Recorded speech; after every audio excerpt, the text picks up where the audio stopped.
Blok M Square lantai 3A bersama dengan gue Irda.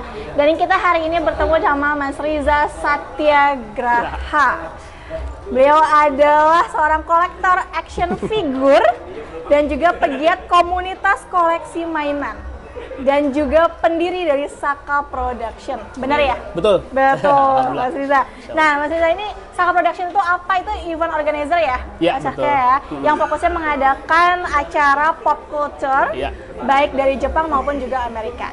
Dan juga pencetus Jakarta Toys and Comic Fair yang pertama kali ya, itu di tahun berapa? 2005. Mas Riza, kenapa punya inisiatif untuk mendirikan Saka Production dan membuat event atau acara Jakarta Toys and Comic Fair? Oke, sebenarnya sih yang pertama memang kita bikinnya itu sebenarnya eventnya dulu. Jakarta Toys and Comic Fair yang pertama itu di Bulungan tahun 2005. Itu memang pada saat itu memang saya sebagai kolektor yang memang waktu sempat baru pulang dari luar, kebetulan saya sambil S2 di luar, pulang ke sini. Saya sempat ikut pameran di luar juga sebagai peserta. Sampai Jakarta tahun 2001 kalau nggak salah, itu saya lihat kok di sini nggak ada event mainan ya, yang memang mewadahi para kolektor atau komunitas kayak di luar negeri gitu. Kayak di luar negeri ada Comic-Con-nya Amerika, di setiap negara pasti ada Comic-Con, terutama di Eropa, di Jepang juga ada. Nah di Indonesia belum ada. Akhirnya ketemu sama beberapa teman-teman yang memang sesama kolektor, sepakat kita bikin yuk. Sekali-sekalinya nih kita bikin satu-satunya yang pertama kali Jakarta Toys Fair iseng-iseng aja gitu kan. Intinya buat ngumpulin teman-teman yang penyuka mainan, kolektor mainan. Akhirnya kita bikin tuh satu hari doang. Itu tahun 2005, satu hari doang tuh di Bulungan waktu itu di Kebayoran Baru. Itu pesertanya 50 peserta. Pertama kali. Itu ada yang memang jualan, ada distributor juga, itu sempat udah ada masuk tuh distributor, ada 2 distributor mainan, saya lupa apa. Kemudian ada juga emang kolektor cuman mau mamerin mainannya aja. Dia nyewa booth tapi buat mamerin mainan dia nggak jual. Kesannya mau show off lah. Tapi nggak apa-apa, maksud saya itu bagian dari ininya kan, bagian dari menariknya di situ. Itu satu hari pesertanya 50, yang datang itu 1.500-an orang. Lumayan. Wow, bukan lumayan lagi, banyak itu. Betul. Tiketnya masih 5.000 kalau nggak salah gitu. Jadi setelah itu ya berlanjut, setelah selesai, kemudian nextnya pada banyak request, ayo dong bikin lagi. Akhirnya kita bikin yang kedua, ketiga sampai sekarang. Nah, setelah tahun kedua baru kita bikin Saka Production sebagai wadah dari Jakarta Fair itu, betul. Tapi memang belum ada tahun 2005 itu, atau mungkin ada tapi nggak kedengeran namanya? Kalaupun ada masih skalanya buat anak-anak. Oh, gitu. Bukan untuk kolektor ya? Belum ada. Setahu saya belum ada, yang saya dengar belum ada saat itu. Tapi memang sebelumnya Mas Riza ini memang sudah suka sama mainan, atau dulunya adalah penjual mainan juga sampai terpikir untuk bikin Jakarta Toys ini? Jadi kalau pasti semua sekarang kolektor pasti awalnya dari kecil dia suka mainan pastinya. Iya, tentu ya. Nostalgia sudah besar, dia istilahnya udah punya penghasilan lah, akhirnya dia bisa beli sendiri, balas dendam tuh biasanya kan. Nah, kebetulan saya sempat koleksi sampai SMP masih sempat koleksi, kemudian udah nggak koleksi lagi, sempat sekolah, akhirnya keluar S2. Di sana saya ketemu beberapa toko mainan yang kok nih dulu jual yang barang yang saya pernah punya waktu kecil kan. Beli satu, kok nggak ada temennya, beli lagi satu. Ternyata temennya akhirnya jadi banyak kan. Gitu.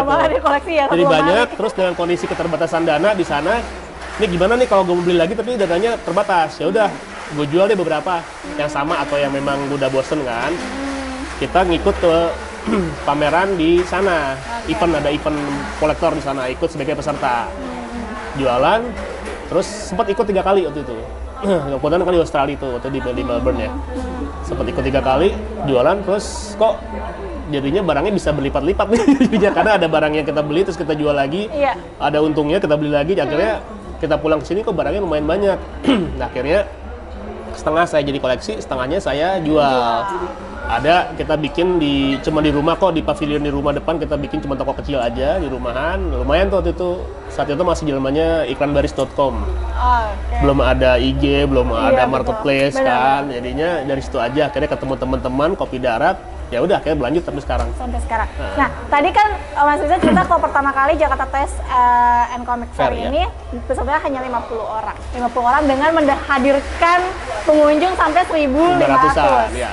Nah, berarti kalau sekarang mengadakan terakhir diadakannya Jakarta Toys and Comic Fair itu pesertanya sudah berapa? Oke, jadi mungkin kalau yang terakhir karena mungkin kemarin masih masa pandemi masih agak turun ya. Tapi kita pernah mencapai itu di tahun Jakarta Toys Fair yang ke-12 itu sampai hampir 25.000 orang 2 hari. 25.000 orang. Itu pengunjungnya? Pengunjungnya, pesertanya sekitar 250 booth. Wow, itu sudah berapa kali lipatnya ya pesertanya dari pertama kali didirikan ya. Tapi dari sekian banyak event yang pernah diadakan juga, ini apakah baru Jakarta Toys ini aja atau sudah beberapa event juga? Jadi Jakarta Toys Fair memang sudah kita lakukan rutin setiap tahun, itu sudah tahun ke-18 tahun ini. Kemudian tapi kita juga ada masuk beberapa event-event tambahan kecil-kecil, biasanya kita masuk ke event mall. Itu ada Aning Betoku untuk event yang Jepang-Jepangan, ada Japan Heroes United, kemudian untuk yang West kita masuk ke Real American Heroes Convention, dan ada beberapa untuk event cosplay, kemudian ada event juga untuk para desainer toys dan komikus juga gitu. Jadi ada beberapa segmented event yang kita masukin sebagai pra event untuk yang Jakarta Toys Fair-nya.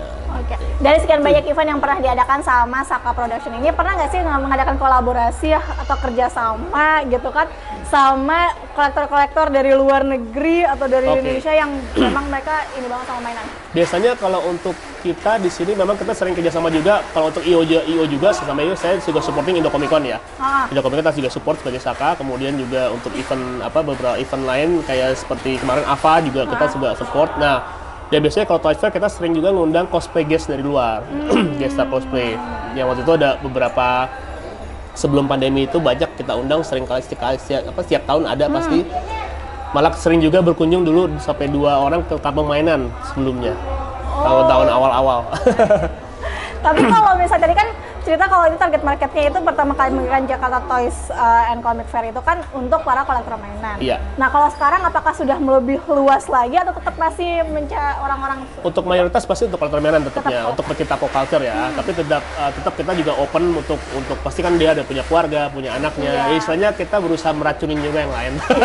Supaya berlanjut. Supaya berlanjut. Ya, gitu. Karena kan hobi kan bagian dari have fun ya. Iya, jadi semua orang pasti punya hobi. Dari situ kita bisa melepas stres, bisa buat relief, bisa buat melupakan sejenak lah semua hal-hal yang bikin kita stres atau beban kehidupan lah itu. Oke. Supaya mungkin juga mainan-mainannya para kolektor itu juga bisa diwariskan ya ke anak-anaknya ya. Betul. Jadi nggak cuma orang tuanya yang kolektor, tapi anak-anaknya juga nantinya akan jadi kolektor mainan juga. Nah, Mas Riza, dulu sempat jualan juga di Blok M Square ini ya, Mas Riza ya? Betul, sempat waktu itu kita nama tokonya Toy Zone. Mendapatkan satu counter di sini hampir sekitar setahun lebih lah.